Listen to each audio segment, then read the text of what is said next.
Light. Everything else is just a light.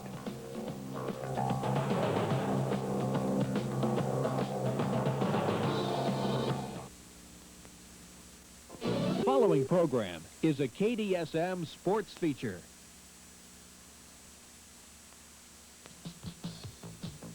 Kevin Harmon shreds the Buckeye defense for 155 yards rushing, including this 50-yard touchdown run. What a spin move there.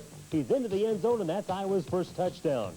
In the fourth quarter, David Hudson powers in from a yard out. And then the game's final play, at least the final play for Iowa, Hartlieb to Cook, touchdown. Iowa wins at Ohio State. These and more coming up next on Iowa Football Highlights.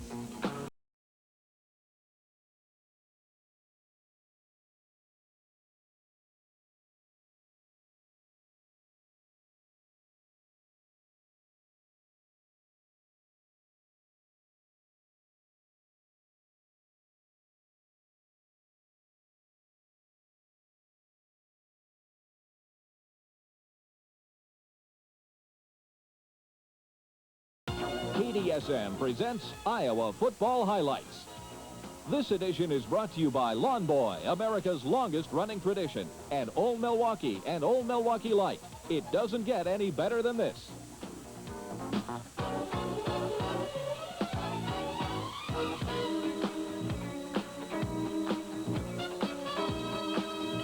Good evening, this is Larry Morgan here to tell you about one of the more thrilling victories in Hawkeye history. It goes back to 1959, the last time that Iowa won in Columbus, Ohio. Well, they did it yesterday, scoring on the second-to-last play of the game to win 29-27. Chuck Hartlieb, the Hawkeye quarterback, was again brilliant. The lad who you see there passed for 333 yards. Now, he completed 9 balls to big tight end Marv Cook, number 84, but, of course, the big one was the last one. That came on 4th down, 23 yards to go, 6 seconds left to play, and it's the one that gave Iowa the big victory over the Buckeyes. But they could not have done it without the running of Kevin Harmon. He had his best day as a Hawkeye, rushing for 151 yards, including a 50-yard touchdown. And let's not leave out Rob Houghton. When you win by 2, all the points are important. He kicked 3 field goals, 2 extra points, and in so doing, became the Hawkeyes' all-time career scoring leader, eclipsing the record of Tom Nichol. And speaking of Tom Nichol, he's going to be our guest. His name's still in the record book a couple of places, so he's now too depressed. In fact, just the opposite. He is quite excited because the Hawkeyes have a victory over Ohio State. They now stand 8-3 and are definitely headed to a good bowl game. Back to talk all about that and introduce you to Tom right after this.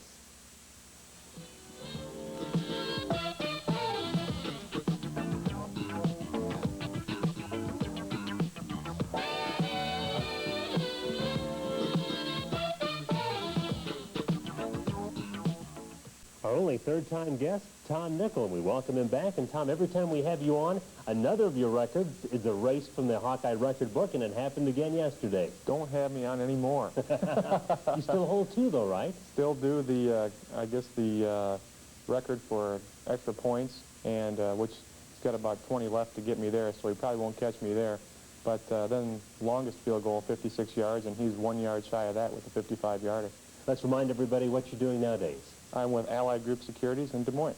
We have some big news about the Hawkeyes. It looks like we know where they're going to play in a bowl. At least the presumption is they can't officially be announced until next week, but it looks like a return trip to the Holiday Bowl. Boy, that'd be exciting. I understand San Diego is just a wonderful climate. I didn't get a chance to make it out there last year, and maybe this is a blessing. Maybe I'll be able to go out there this year. Well, the date of the Holiday Bowl in San Diego is December the 30th. The winner of the WAC conference is automatically guaranteed a Holiday Bowl spot. Right now, that looks like Wyoming, a team that beat Iowa State earlier this year. So, as you say, Tom, that'd be quite a matchup. Boy, it would be. It would be. I remember last year's game, the Hawkeyes just squeaked one out in the victory, and we can look forward to another game like that this year. Now, as we go to the highlights of the first half at Ohio State, you had to know how much Hayden Fry wanted it. I've played over there a couple times, and without a question, that's a very, very difficult game. It's always a game that the Hawkeyes want to win worse than any other. Buckeyes won the toss, and though they'd had some problems with their offense, they decided they did not want to defer. They wanted the ball first. So we start out with Ohio State in possession of the ball. Number 25, Carlos Snow, just a freshman, excellent tailback, written up in Sports Illustrated this week. Someday they feel he's going to be a good one, but he's got some fumble problems early. Now, I don't know if you're old enough to know that formation or not, Tom. That was the straight T. Seen it a few times. We used to do a little variation of that in high school. In fact, this seemed like almost Earle Bruce going back to the Woody Hayes days because a very conservative approach by the Buckeyes. A very conservative approach. I guess they've got a lot of running back talent. I know Workman, their running back last year, was moved over to wide receiver, I believe. Right. And, boy, they must have just a whole covey of good running backs. He's number 42, by the way. You'll see him run some at tailback, but for the most part, he'll be a flanker. Then they go back to the full-house tee. Their quarterback, number 19, Tom Tupa, the nation's leading punter, not nearly as effective as a quarterback, and that time he scrambled. Looks like Go ahead. beautiful day for the game. Unbelievable. Just excellent. It was 65 degrees, very light breeze, and this was mid-November. It seemed impossible, and as you know, what a classic setting that is for a football game. Boy, that takes all the elements out of the game, and it's just one team versus the other. Hawkeyes came into this ball game leading the conference in turnover margin. However, they had some turnover problems in this game, and what we're going to see coming up now is something you'll hardly ever see. Mike Flagg losing the football, but watch the hit put on him by a veteran for 4 years in the secondary, William White. You'll understand why. Boom. Ooh, real good. Cut him off right at the hips. That's Andrew Good, a freshman, of course, in college football. You can only advance fumbles out of the air, so that was all for show. Let's take another look. What a real nice hit. The guy gets him with his shoulder pad right in the midsection, and that's a real solid hit to make a guy like Mike Flagg cough up the football. He's not any small guy. And the Buckeyes will use that turnover to score. And again, they're trying to stay on the ground. Hawkeyes doing an excellent job, especially in the first half, preventing the run, forcing Tupa to go to the air. Here comes the touchdown. Everett Ross caught 2 touchdown passes. Excellently thrown ball by Tupa that time. Had to thread the needle between a number of Hawkeye defense. And so 10:08 to go in the first quarter. The Buckeyes have struck quickly with the point after by Matt Franz. They lead by a score of 7-0. Now the Hawkeyes will come back to get on the board. Watch this run by Kevin Harmon. Boy, it's nice to see Kevin running the ball well. We showed at the opening of the show his 50-yard run. We saw it again there, that nice spin move he makes.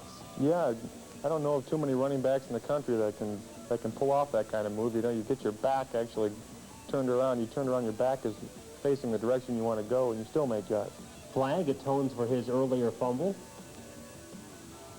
We'll get another look at this 38-yard play, and this really got the Hawkeyes to get the momentum back after Ohio State had used the turnover to score. What an excellently thrown ball by Chuck Hartlieb. It's not easy to drop the ball over one defender's head and then get it down in time so that the safeties don't pick the ball off. That's a very difficult pass to throw. And of course, when Tom Nichol talks about quarterback, remember he played quarterback in high school in Wisconsin. Well, thank you, Larry. I remember, Tom. And we're pretty good, right? All-state quarterback? Sure. At least 6 years out of high school, we can say. Yeah, that's but you right. were, though, weren't you? Yeah, it was all-state, but it's not near big enough or tall enough to play college quarterback.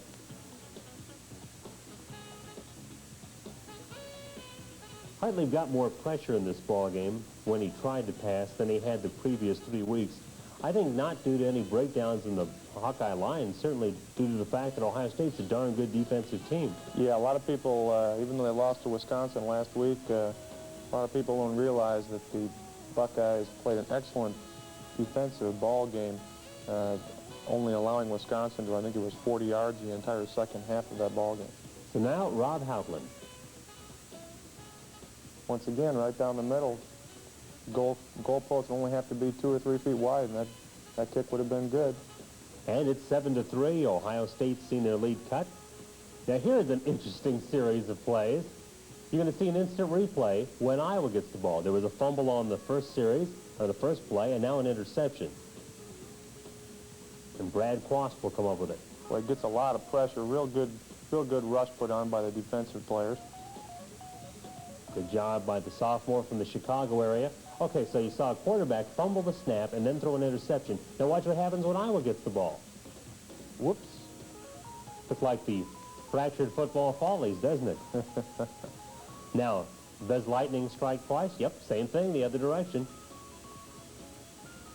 William White intercepted that pass. As I mentioned, a 4-year starter for the Buckeyes, and certainly he's done a great job for them. Neither team could move the ball on their next possession, so now we're in the final minute of the first quarter with Ohio State on a drive, and again they're leading by a score of 7-3.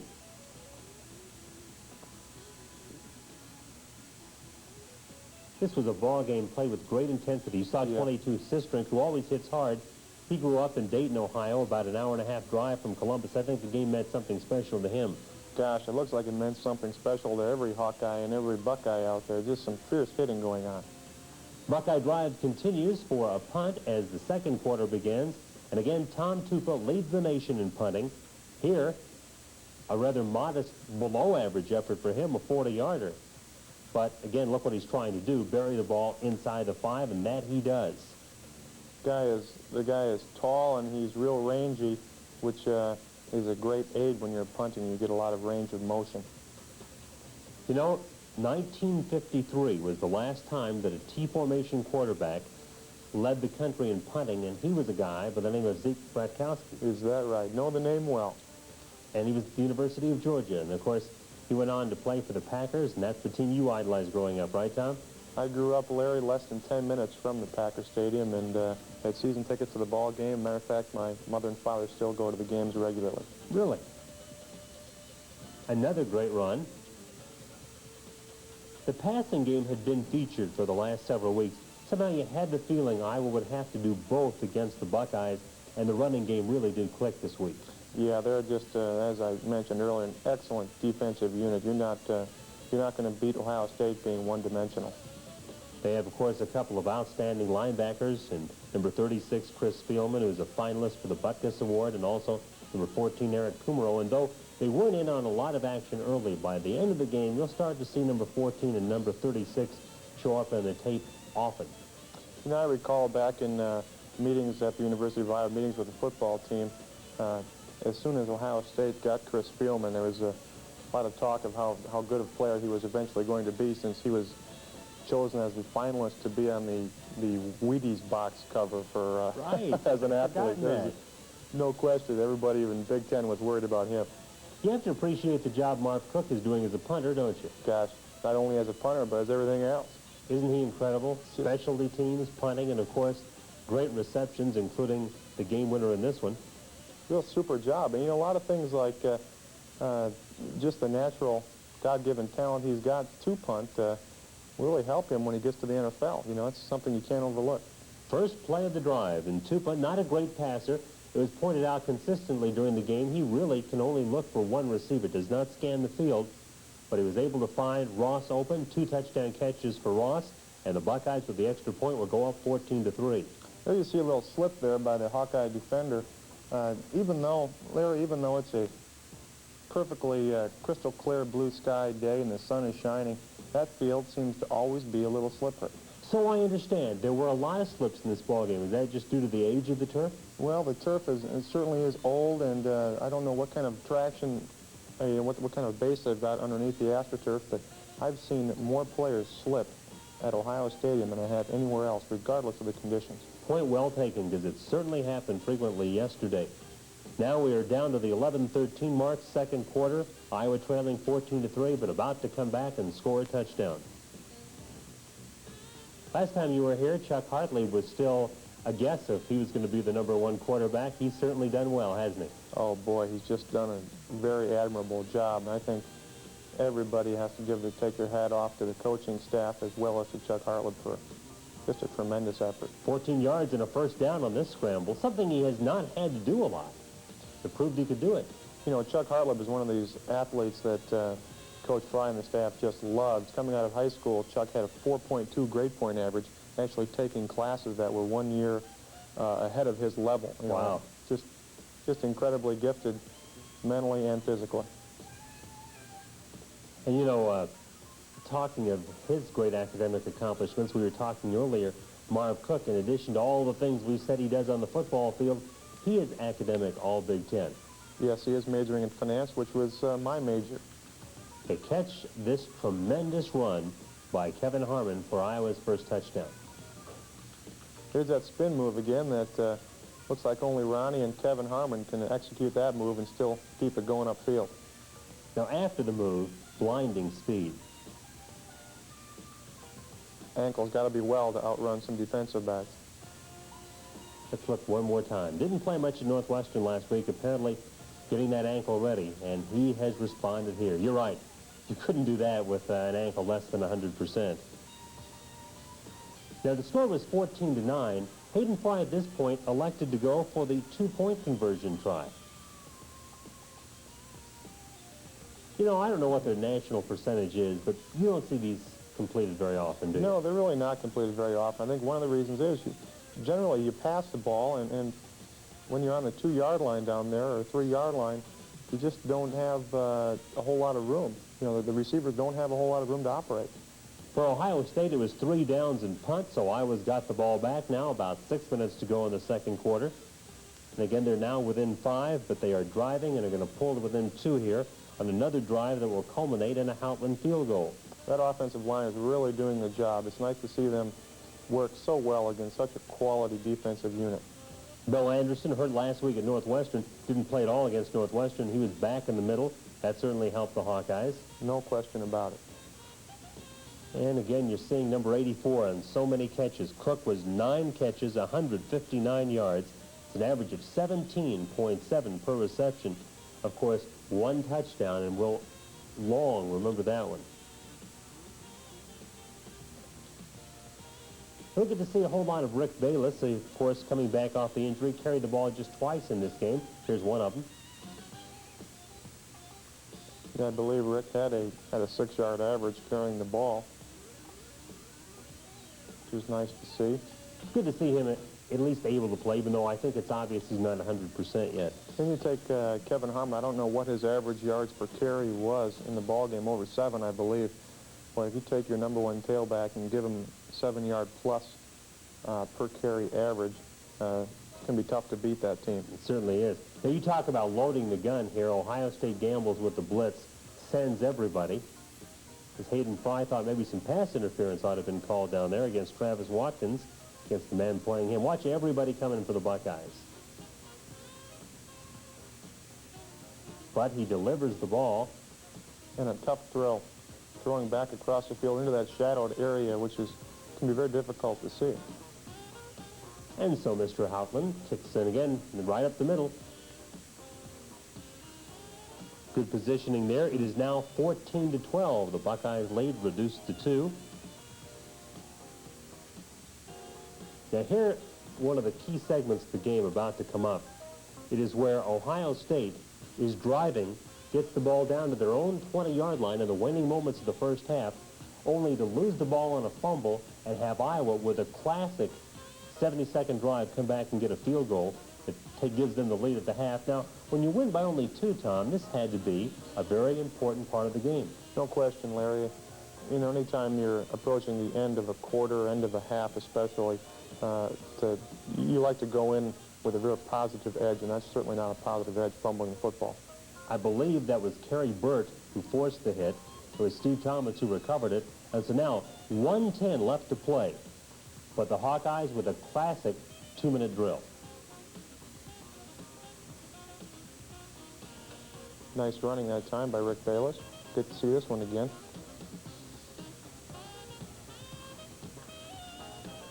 Good block there to the outside. Out from number 99, McCray played a good ball game for Ohio State, but was foiled on that one. Now time to go to the air. Watkins, a 25-yard reception. Chuck Hartlieb did an excellent job of stepping up into the pocket that time, avoiding the rush from the outside. Now, so often when the Hawkeyes need a big play, it's a familiar story. Number 84, Marv Cook. And here he is. What are the Hawkeyes doing to get their tight ends open so much? Well, they're just blessed with some some real good tight ends. You generally end up isolating a tight end with a linebacker, and if the guy has good speed and good hands, and the quarterback can get the ball to him, you're gonna get a good reception more times than you're not.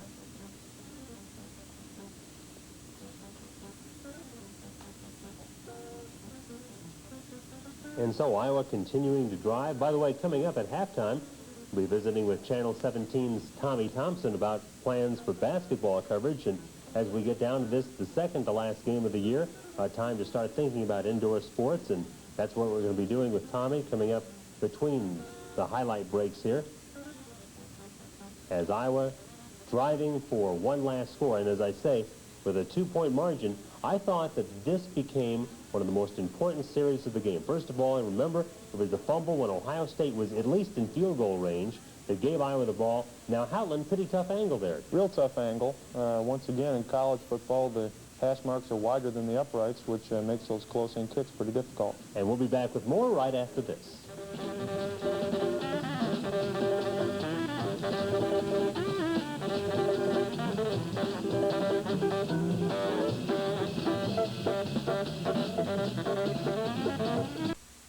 During our halftime break, Tommy Thompson, the general manager of KDSM, TV 17, joins us. Tommy, I know you've been associated with the Hawkeye sports scene for a long time. Where does yesterday's victory rank? Well, it certainly must be the best victory over Ohio State since 1956 when Kenny playing through to Jim Gibbons for a 6-0 victory that propelled Iowa onto a Rose Bowl. What unbelievable excitement. It was absolutely fantastic. And speaking of excitement, hard to believe, but now the last football game of the regular season's upon us, and it's basketball time. And, of course, this is the place to watch basketball. No question about that. We wanted to mention this at this time. We're actually doing this a week early, Larry, because I'm going to be in Hawaii a week from tonight. So when the final show of the season is on. And first of all, I want to thank you, Larry, personally for just a terrific fall of football programs on our station in terms of this entirely new show that's never been seen before. And certainly our guests, too, like Don Morrow and Tom Nichol, who's on, and we've also had other people, as you know. Jim Swift has done a nice job, Bob Dyer, and Randy Duncan. And just run down now. San Palladino, better not forget him. San Palladino, He's no too big to question about forget. that. He's a horse, isn't he? That's right. And we want to talk about, though, the basketball schedule, just to make sure that everyone understands once again now that all 31 Iowa basketball games are going to be televised live. And of those 31, 25 will be on KDSM TV, beginning with the tournament out at Maui at 6:30 on the 27th, the day following Thanksgiving. And that is just the start of a long winter on KDSM TV. And in March, we're extremely proud that we are the statewide syndicator of the Boys State High School basketball tournament on the 18th and 19th. And Larry, you will not be a stranger to us, of course. You're going to be doing the play-by-play on the Iowa sports. And then on the state boys basketball tournament, yourself and Gary Thompson will be the broadcast team, and we're looking forward to a gigantic statewide event of tremendous excitement. Well, certainly I'm looking forward to both the Hawkeye basketball and the boys state tournament. Great thrill for me, great opportunity to be with you on Channel 17. I've thoroughly enjoyed it. People that I work with here are all tremendous, and of course you're responsible for that. So thank you very much for what's been a lot of fun this year, and we'll see you in Maui. Thank you very much. I look forward to it. Tell everybody who the contest winners are this week? Yes, let's look at that now. The contest winners are Leo Baker of Des Moines, Mary Neubauer of Ackley, and Bob Peterson of Des Moines. And these three have won a $25 gift certificate from the Iowa Hawk Shop and also qualify for the drawing for a trip to a postseason bowl game courtesy of the University of Iowa Alumni Association. If you'd like the chance to travel and see the Hawkeyes play in a bowl game, hurry and send us a postcard with your name and address to Iowa Football Highlights Contest, care of KDSM, TV 17, 4023 Fleur Drive, Des Moines, Iowa, 50321. 3 names will be drawn again next week. Then on our last show, we'll be doing the drawing for a trip to the bowl game. And we'll return with more in a moment.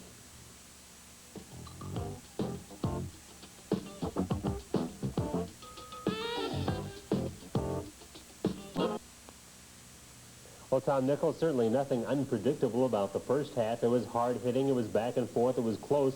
The Hawkeyes had a 1-point lead. Nice to see the Hawkeye running game back in action. Kevin Harmon looks good. Glad to see that.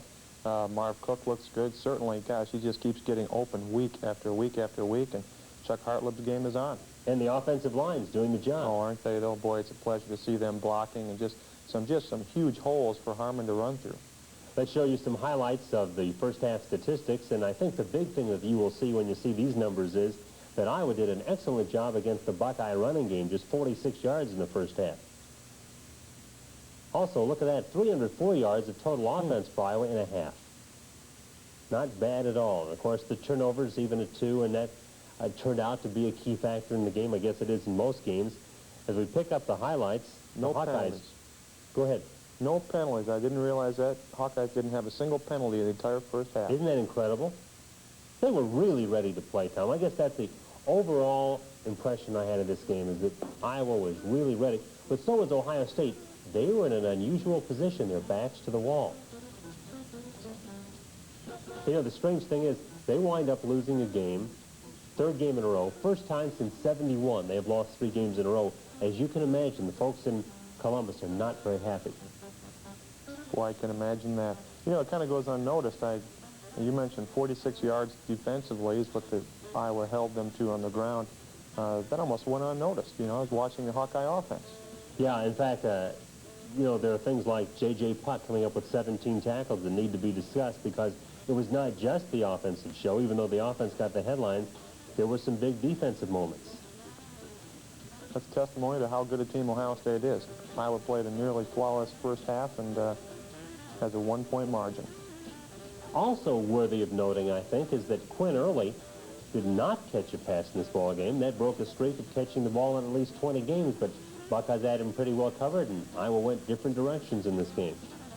Yeah, you can't be one-dimensional and beat a quality team like Ohio State. They certainly did a very good job of defending Quinn Earle. I'd say that was very high on their priorities. Talking about defense, pretty good stand here by the Hawkeyes, as Ohio State will have to kick the ball back to Iowa without making a first down. Look at it, 8 or 10 white and gold jerseys there. Nice gang tackling by the Hawkeyes. And that's, for the most part, the way it was on this afternoon in Columbus, Ohio. And here's a 65-yard boot. Tupa gets some hang time on his punts, too. They're not just low-line drives. Look at him just run back and catch it. But, of course, he did not want it to go into the end zone. However, it did, so Iowa will start from the 15 after picking up the illegal procedure penalty. As a punter, you're always kind of, that's a real gray area for you. When you get off a big, long boot like that, you like the net yards to stand, but 20 extra yards doesn't hurt. No, that's true. That is true. Now, you know, we mentioned that it's so rare to see Mike Flagg fumble once. We're actually going to see him fumble twice in this ball game, and that's just highly unusual for him. That play coming up in just a couple of moments, that was Travis Watkins there. But it will be another Hawkeye turnover, which will set up another Buckeye score. Well, and I don't think there's anything wrong with Mike Flagg. I can't believe that's the case. Mike is just such a solid performer. That's just another good hit. And it's the same young man who made the first hit who forced the fumble, William White, who forced the fumble on this one. Look, that's just a super hit. It's always a vulnerable position for a tight end, going right down the middle, catching the pass. You just got to know you're going to get hit, and it's like they say, you may as well catch it because you're going to get hit anyway. He's 5'10", 187 pounds, he being White, but can he deliver? So Ohio State now on the move. Again, they're trailing at this point, 15-14, but they're about to regain the lead. Until the final moments, Iowa had only 2 leads in the game, and both were by a single point. This college football game had just about everything, Tom. It had strategy, it had big plays, it had momentum switches. It was all there, and it was played on a great day before 90,000 people. It was just a classic college football game. Boy, and just packed with emotion on both sides of the ball. Yes, it certainly was. Of course, Earle Bruce, a rather beleaguered coach for Ohio State. A lot of Buckeye fans want his job, and so that was even added into the emotions of this game. Hayden Fry desperately wanting to win at a place he had never won, the only Big Ten stadium he'd never won in. But, of course, that all changed. And I'm certainly glad for the Hawkeyes that it did change. You like to, you know, Iowa's got such a classy program. You don't like to have a place where you haven't won. It just gives them a good confidence boost for years to come. Buckeyes follow a page from the Hawkeye book and go to their tight end. That's Ellis with the touchdown, which we'll watch another time. Here's a good throw by Tupa, getting some real good pressure, and he uses the entire field and tosses it right to the corner. Interesting here, Earle Bruce was signaling for a timeout to go for a 2-point conversion. His team didn't see him. Franz kicks the 1-point conversion. It is now a 6-point lead. Now, obviously, in that situation, what he wants is a 7-point lead. He sure does, and I'll tell you one thing. I've been on the receiving end of wrath from the head coach before in that instance. Had an opportunity at Iowa, and I guess not an opportunity to go out there, and Coach Fry was trying to call a timeout for a 2-point play, and we went ahead and kicked the extra point, and he was not a happy man. I'll bet. Well, now you know what happened to France when he came off the field after Yes. kicking the extra point. See, there's a situation you do your job and they're still not happy.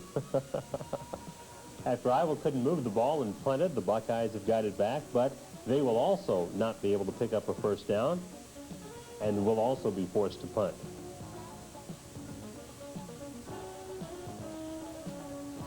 Tupa better when he rolls out than when he drops back. I think it's pretty obvious. Yeah, that's their plan of attack, no question about it. They know that Tom Tupa doesn't feel too comfortable standing back in the pocket very long. 54-yarder by Tupa here. He's just amazing. He's certainly got a job in the NFL as a punter, wouldn't you think? No question about it. Absolutely.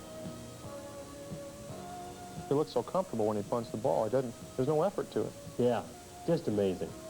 And again, as Ohio State couldn't move the ball and had to kick, same story for the Iowa Hawkeyes here. As I say, offenses got the headlines, but there were parts of this game that were bruising defensive struggles. Certainly, this segment of the game is one of those.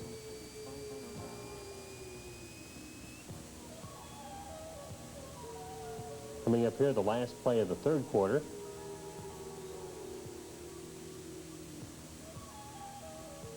Credit the Buckeye offensive line. They gave Tupa some time there. So now we move on to the fourth quarter. Again, you see the score after 3. The Buckeyes leading by 6. Earle Bruce on the sideline, rather upset by that. He wished it had been 7. At least he wished he'd had the opportunity to go for 7. Boy, and credit the Buckeye defense and the punting of Tom Tupa. The Hawkeyes did fail to score a point in the third quarter. And the Buckeyes continuing to keep the ball on the ground, having more success running the ball in the first half against Iowa than they did in the, rather running in the second half with more success than they did in the first half. When Iowa limited them to less than 3 yards per average carry. 25 Snow, just a freshman, 3 more years. You're going to hear a lot about Carlos Snow before it's all over.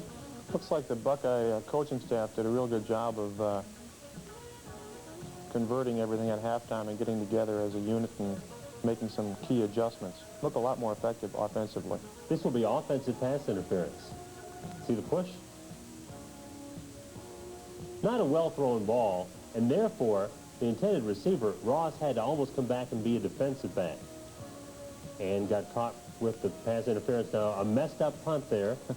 Turns out to be a key play. Now, Tom, having kicked, I know you can appreciate that. You know, as a punter, you're taught to keep your head down, but you can feel that rush coming. Boy, you don't want to punt that ball there, and all you can do is try to sidestep them and get the ball off quick. Oops, not there. 29, Greg Brown from Iowa City on the block. The Hawkeyes had the ball. Good field position. You sidestep the first guy coming at you, and you think you bought yourself some time, but you got to know that there's 4 or 5 guys coming right at you, so you better get off in a hurry. Here again, the defense gets the Hawkeyes the ball in great field position. And so, yes, Iowa goes to score and take the lead here, but the defense deserves lots of the credit. Wait, is Marv Cook wide open on this play? Isn't that amazing? Gosh, you know, either somebody blew a coverage in the Buckeye defensive unit, or he just faked somebody completely out.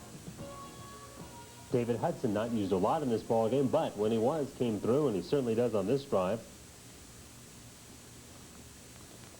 Well, he didn't run the ball very much, but he sure played a key role in blocking. Hartlieb having to throw it away. Now watch this. He gets pulled to the ground and just barely unloads the ball.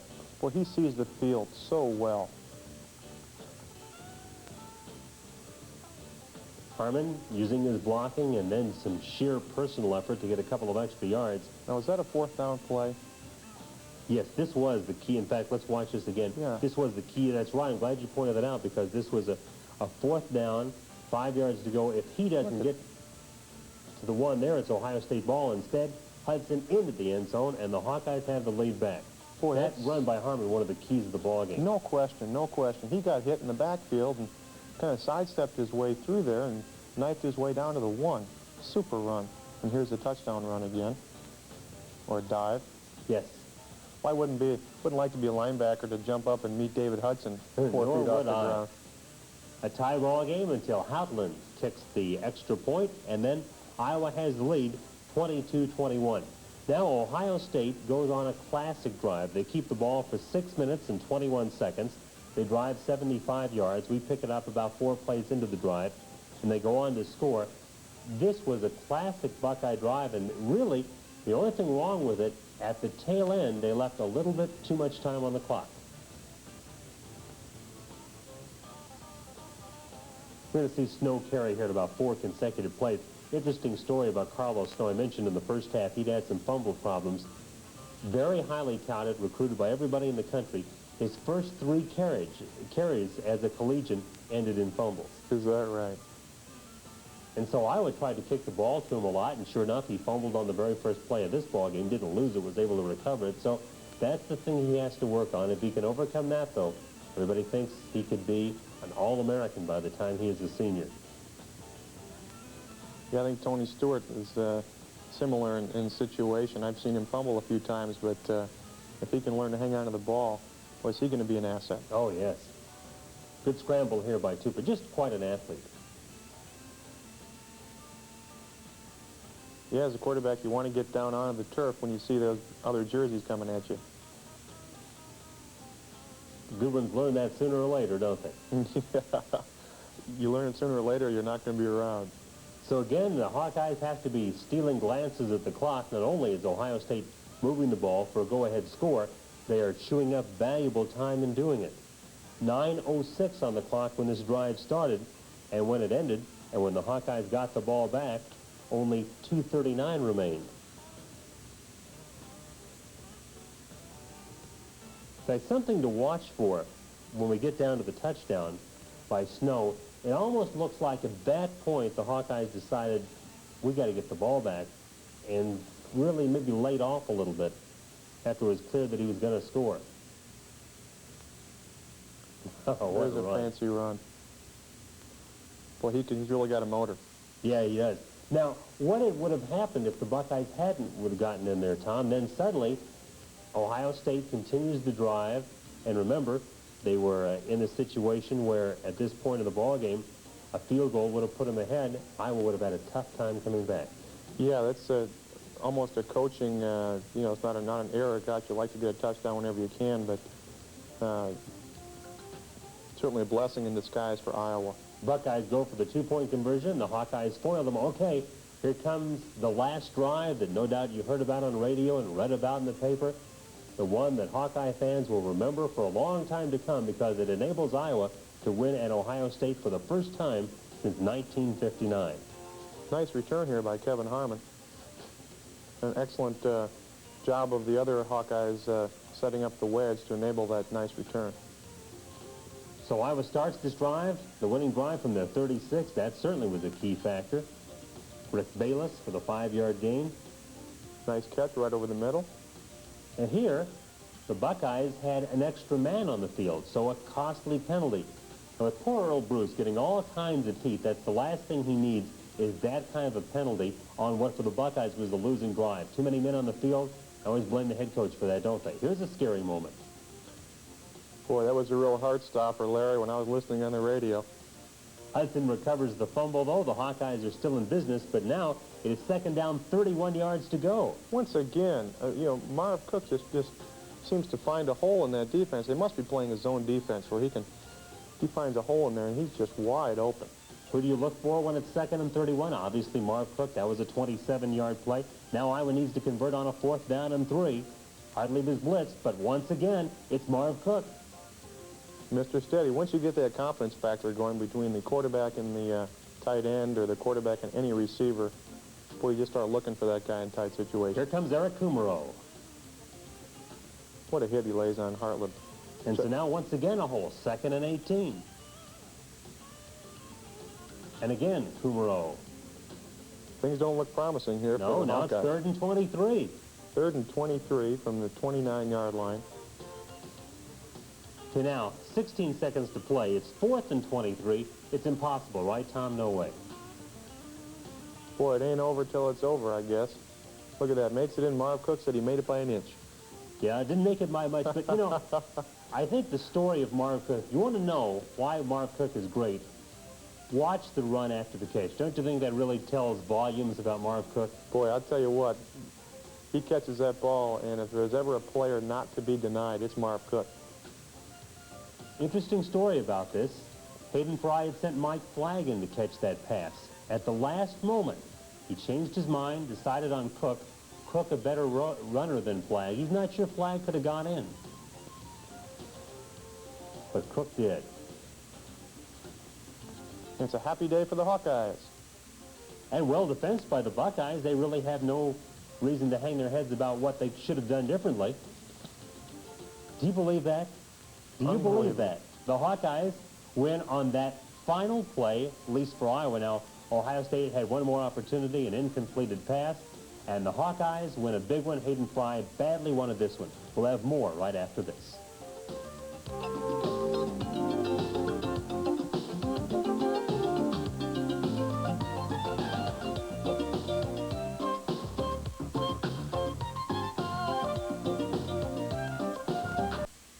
Time for our Ask the Expert segment. And Tom Nichol, one thing that you can give us some insight on that the average fan really may never appreciate is what it feels like in the locker room after winning a big, big game like Iowa did at Ohio State. Boy, pure exhilaration. There's just no feeling like it. You know, there's so much preparation going into the game. You know, you read about it in the papers, and of course, as a player, you're interested to see if your name's in there or what's going on. You know what's riding on the game, and there's a lot riding on the game from Ohio State's standpoint, a lot for Iowa's standpoint, and to walk off that field a victor and get in the dressing room where everybody is as a unit beat a quality opponent like Ohio State, it's just busting with enthusiasm. Of course, you've been in that situation where you needed a field goal to win the game. This time it turned out to be a pass. It wasn't the kick that won it, but what great poise the Hawkeyes exhibited down the stretch. No question. Chuck Hartlieb again. Geez, this guy just keeps coming up and pulling stuff out of thin air. You know, it just, I watched a lot of the TV programs later and the other games that were on, and everybody kept coming back to the Iowa game and saying, you know, Chuck Hartlieb and Marv Cook and the whole Iowa team, and what a victory. And Hartlieb and Cook, just one of many back next year. Yeah, that's true. You got to like the Hawkeyes' chances next year. I'm sure they'll be picked pretty highly in the polls, and you know, the decent offensive line and just a whole lot of talent. We mentioned earlier in the show, it looks like the Hawkeyes are headed for the Holiday Bowl in San Diego, and I'm wondering, you went to 4 different bowls, the Rose, Peach, Gator, and Freedom. What was your favorite? Well, the Rose Bowl was my freshman year. What an unbelievable experience. You know, there was so much emphasis, again, on the game, and as a player, there's a lot of media attention focused on that game, and you meet players that are playing in the other games in the Los Angeles area and from the other teams. And, of course, you know, all they want to talk about is the Rose Bowl. Next hand, the Peach Bowl is a fantastic bowl. Atlanta's a great city, and we beat Tennessee that game, which was very good. The Gator Bowl I'd like to forget about. I'm sure. But I know you want to remember the Freedom Bowl. Yeah, Freedom Bowl was an excellent win for us, and certainly it's nice to have Coach Akers up at Purdue now, and Coach Fry likes to play against his old former coaching opponent from Texas.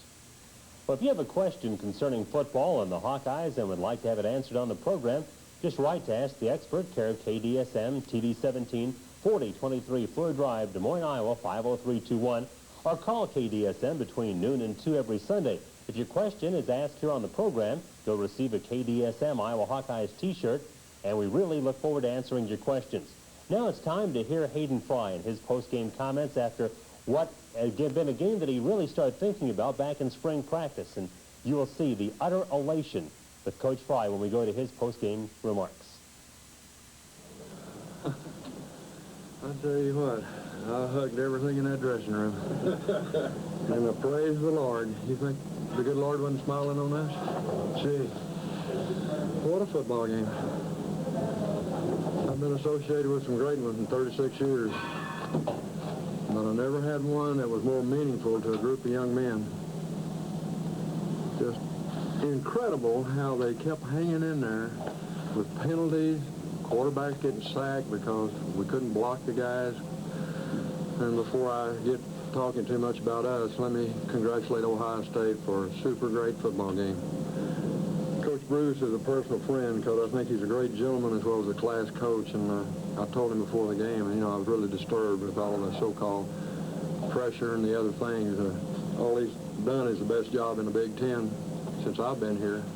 We've tried everything in the world every year to win. We could never put Ohio State. We caught them at our place once. But today, the Hawks weren't to be denied because they kept coming back against the clock and penalties and big play after big play after big play. And Chuck Hartlieb and Marv Cook did it. And never seen Kevin Harmon run as hard on one leg. He just sucked it up and ran hard. And, the defense, when they had to play, we obviously had some breakdowns, but you got to give Ohio State credit for taking advantage of the breakdowns. When we made one, they capitalized on it, and that's a mark of a real fine football team. Certainly a game to remember, the Hawkeyes' victory at Ohio State. One more game left in the regular season. Tom Nichol and I will return to talk about that right after this.